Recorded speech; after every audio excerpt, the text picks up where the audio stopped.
水阁好，国情解说两句啊，互你做参考。解说，解文说义。好朋友，咱今仔日来开讲几句啊，台湾俗语内底所听得到的台湾历史的过程。过去咱拢知一句话讲：长山过台湾，心肝结归元。你听到敢若袂输讲现代人生活台湾才好过，哪亲像伫咧讲斗句的，无影。这正台湾人老火老肝老落目屎的历史。虽然毋知影讲清朝时代。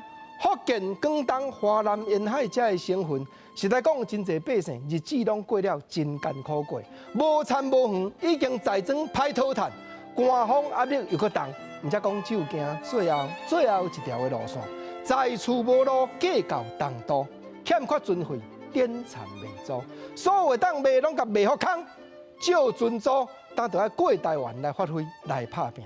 毋过你敢知？你敢知讲农业时代？过去咱所讲厝邻所饲上要紧一款的精神啊，就是牛。啊，有心要做牛啊，结果要食苦，却无才调，互你发挥，就袂输讲俗语咧讲的，有心做牛，无力通拖这种的过程。真正讲要来台湾发挥，原来有阻碍呢。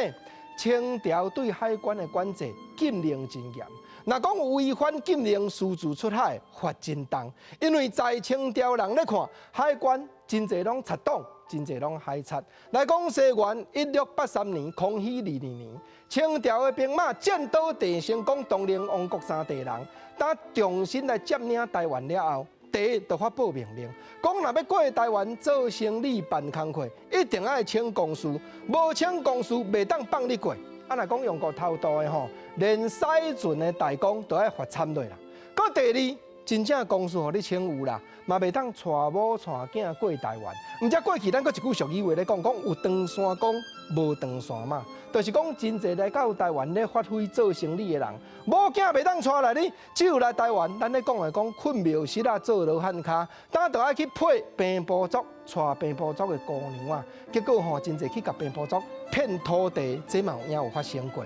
搁来第三项，清朝搁规定讲，潮州、汕头、惠州这三省份。实在讲，过去就是贼党真济，海贼真济，你连申请嘛免来申请，决定无要放你过就对啊。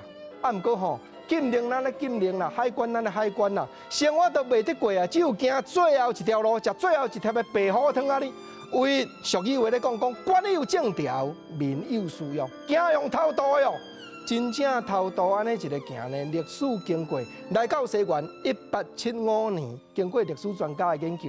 200几年来，台湾的人口数竟然增加到250万遮济，毋则这正是台湾过去的历史，毋是咧讲斗句的。这句俗语话重新搁提出来了，是要提醒讲台湾人确实辛苦，旱钱毋惊落土烂，只求祈福地地炭，这款的过程。